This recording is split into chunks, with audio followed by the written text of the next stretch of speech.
Someone's timer, does that have to remind me?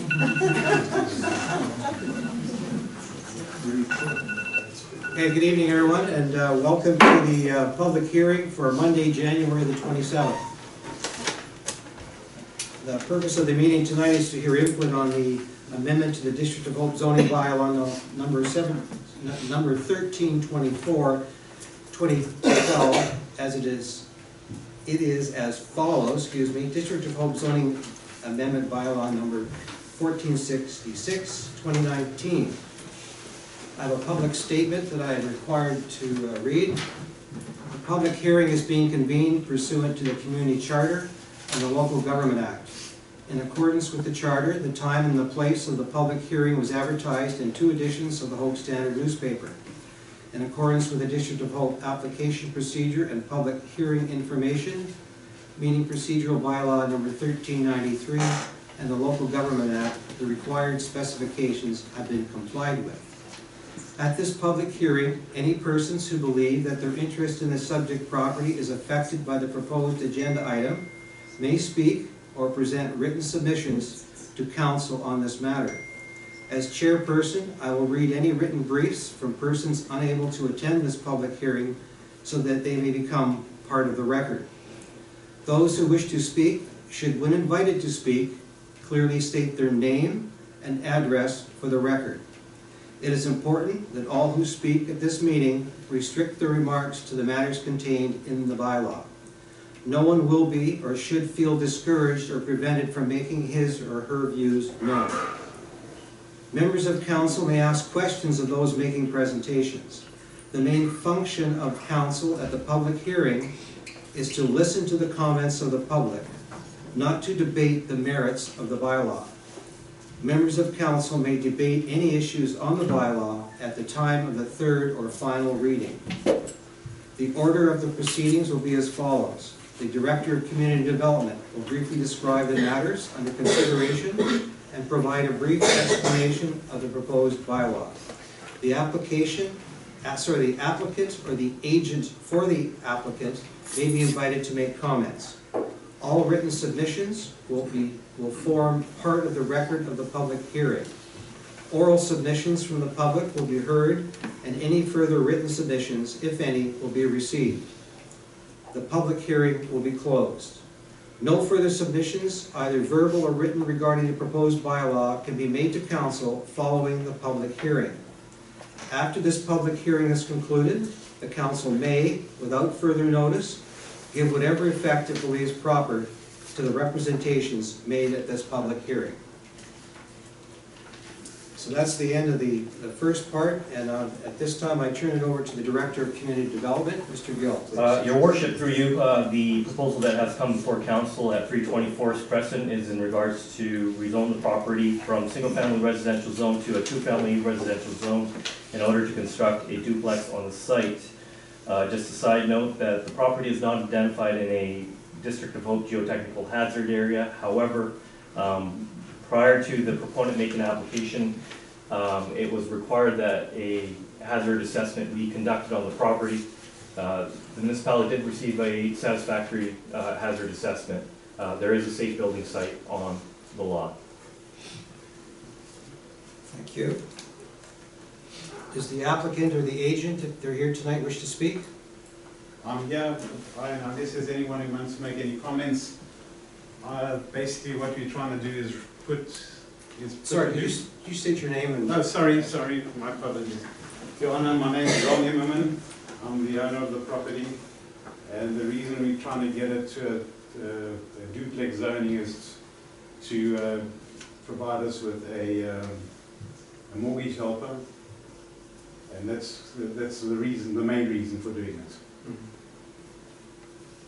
I mean, I'm open to any questions. You know, we want to conform to everything that's required by the city so that we can continue to pursue our project. Excuse me? Are you planning to live there? No. My partner, maybe. 2 of us bought it together. He's hoping to live there. Any other? yeah. Pardon? So I was going to ask if you state your name and address, please, for the record. Sorry, it's Don Adamson, 195 Forrest Crescent. Thank you. Did your question get answered? I was just wondering if the gentleman is planning to live there. I personally not. Yes, I'm his father. Probably, I'm gonna stay here. And then the other part of the duplex, It's a duplex, and the other part would be rented. yes. We are just a family of 3, so we are not ready to sell property. It should be stated too. Sorry, if you have a question, please stand up and state your name and address so we can hear it, please. I'm 550 Coquihalla Street, and I feel that this gentleman's name and address should have been recited before he started speaking as well. You're right. You're right. He did. It is the Forrest. He talks about living at Forrest Crescent. Right. He's not there now. So you state your name, sir, for the record as well. Yes, my name is Mehdi, and what else? I'm Your address. Yes, With your address now, currently. I live in Surrey. Yeah. And you plan to live in this residence of Forest Crescent?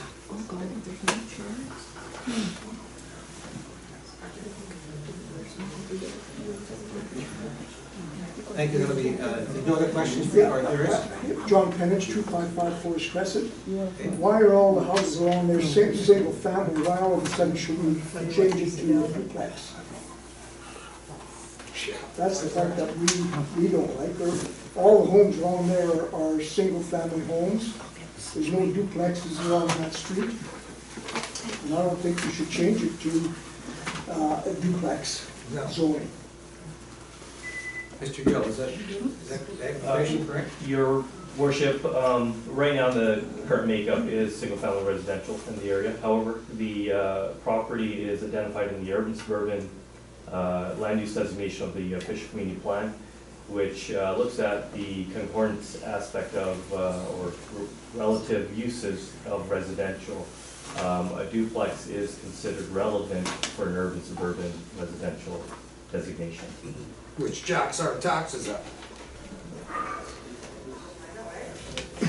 Do you have a question you want to ask?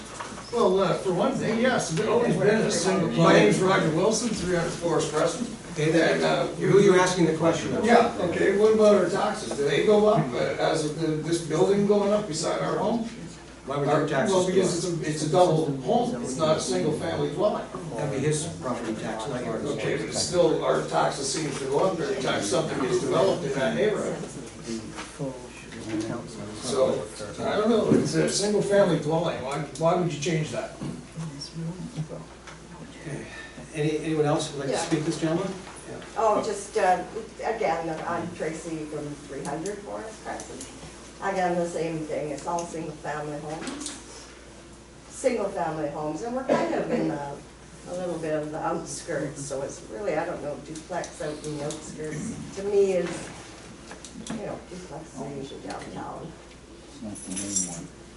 We're just opposed to the duplex. I think if they want to put a house with a basement suite, that's a little different. Yes, sir. Hi, my name's Joe DeRusso. I live at 631 Yale Street. It's a little ways away from this neighborhood, but I had this happen a few years ago when a gentleman that I thought was a good neighbor purchased the old property of, I believe it was 323 Allison. It was the old crack house property. And he pushed to have it multifamily or duplex zoned.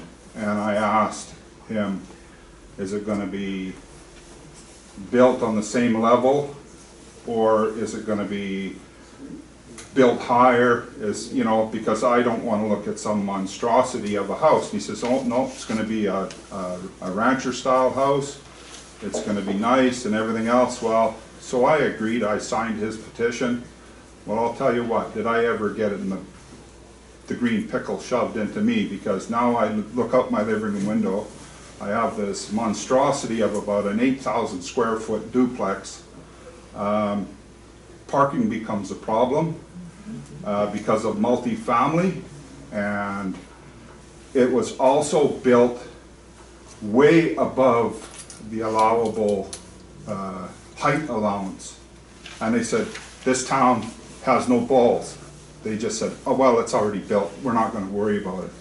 Well, the house is 10 feet higher, or 15 feet higher than it should have been. Okay, so let's But talk it's, about this. the thing is it's, where does it stop? So, if the area is single family, leave it single family. Okay, thank you for your comments. Once again, John Pennant, 255 Forrest Crescent. That was the other thing I was gonna bring up is how many vehicles are gonna be living at that house, because our street has got limited parking. And there's a cul-de-sac down at the end where you can't park, so that means they're gonna, if there's more than 2 or 3 cars, they're gonna be parked further up the street, and that's gonna affect my property, because somebody's gonna come up front and park a piece of junk in front of my house, and I have to look at that for as long as the guy leaves the car there. And yeah, everybody said, oh no, that won't happen, but yeah, once it does happen, and people move into these dwellings, then all of a sudden, like I say, they drive a junky piece of crap that's parked in front of my house, and if I say something to them to move it down and park in front of their house, then all of a sudden there's a dispute. We've got limited parking on that street. And everybody parks on their driveways until they have somebody come over to visit, and then they park on the street. So all of a sudden, there's gonna be 4 or 5 more cars coming down there, and where are they gonna park? There's no room. All right, thank you. Is there anyone else who wants to talk to the applicant? Yes, ma'am. Donna Adamson, 195 Forest Crescent. We built our home a few years ago, and we had to go by a height restriction. Our house had to be the same height as, the gentleman brought that up, a height restriction, that's the bylaw in Hope. Well, this property, the property, never mind the house, the property is higher than our house. If you went down there, it goes straight up, and then they're gonna build a wing up here. Doesn't make sense. Asking why not everybody on the street didn't get a notice. Oh, yeah, one more thing, regarding that property. There was 3 or 4 houses on our street, the immediate neighbors of that piece of property that got the notice about the meeting tonight. Nobody else on the street got one of the notices. So I photocopied it and gave it to all my neighbors. Yeah. Thank you. And another question, Roger Wilson, 300 Forest Crescent. This land has all been upset with landslides in the past. I believe it was 1982. The whole mountain came down into the cul-de-sac and the property at the very end. The swimming pool was buried. It was like 4 meters of soil that came off that mountain. What they've done is patched it all back up, but the property still needs geologists if they're going to build on it. Now, I don't see any geology reports or anybody that's even done any of that sort of stuff. It is very unstable up there. They've got a rock wall that goes across it, and if that rock wall is the only thing stopping the land from coming down, once they start digging and putting things up there, it's just waiting for another accident to happen, in my opinion. Thank you. I'll just turn to staff for a moment on this. I believe that geotech work has been done. Is it not? Geohazard assessment was conducted for the property. The event that took place happened in 1995. It didn't emanate from the site, it emanated from off-site. The passage of the debris flow passed through there, through the site, and the payload ended up in the neighborhood. Which brought down 3/4 of the mountain. All right, I have two written submissions that I'm required to read. We have lived here for the past 4 years and enjoy the quiet atmosphere of our street.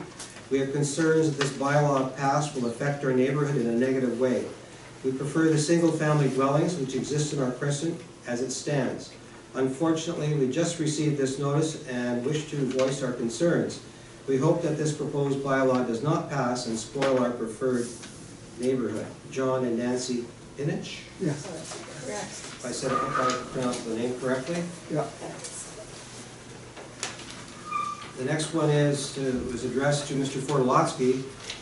As I understand, new changes to the building code by the Housing Minister, Selena Robinson, that expand options for secondary suites such as duplexes in British Columbia, which will help create more affordable housing while ensuring buildings in BC meet health, safety, and energy efficiency standards. we need to take into consideration the very nature of the area where the property owner wants to build the property. The subject property, which is located at 320 Forrest Crescent, is located well above street level on a narrow driveway which lead to an open area which was cleared of trees many years ago. When the clearing of the trees occurred, the ground became very unstable over time. At one point, a mudslide happened directly across my property. To prevent any such thing from happening in the future, a large retaining wall was built. Moreover, when we actually look at the property, large trees with deep roots are still standing alone. The driveway leads to the proposed building site.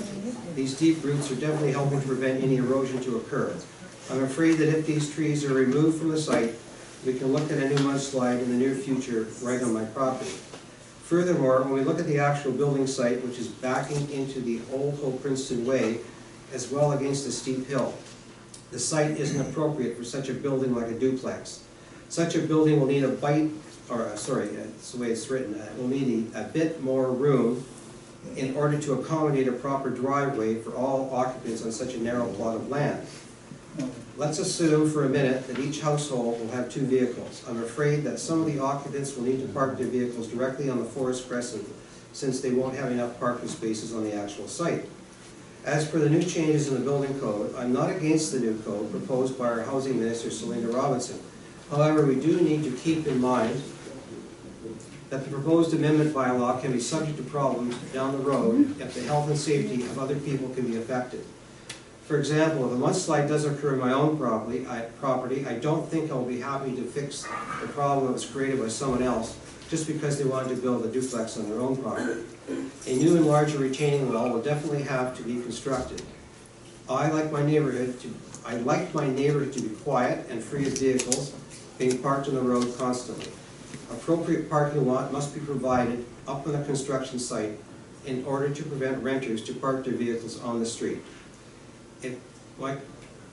If my concern cannot be followed, I'm afraid to let you know that I'm not in favor to have a duplex built at 320 Forest Crescent. That was Mr. Duguay, Tony Duguay. I do not have any more written at this time. Was there any late submissions, Mr. Gill? No?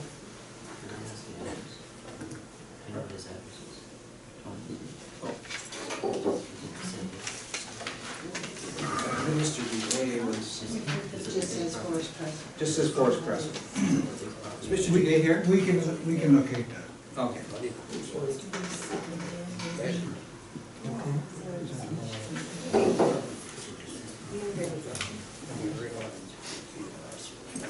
So there's no other submissions from the public?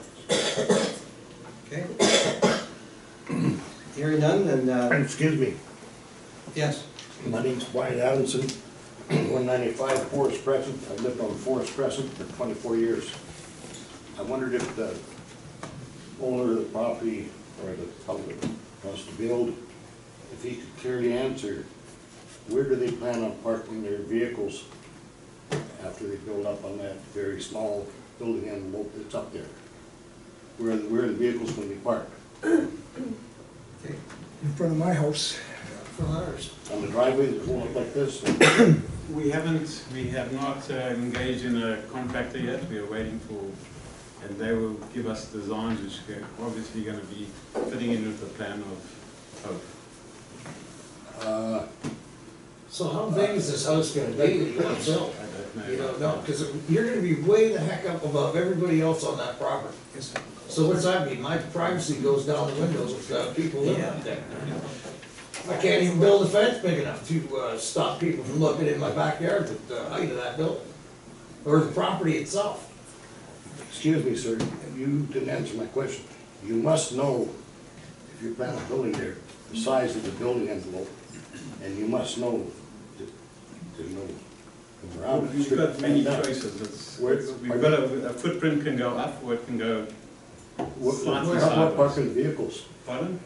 Where will you park your vehicles? I can't give you that answer right now.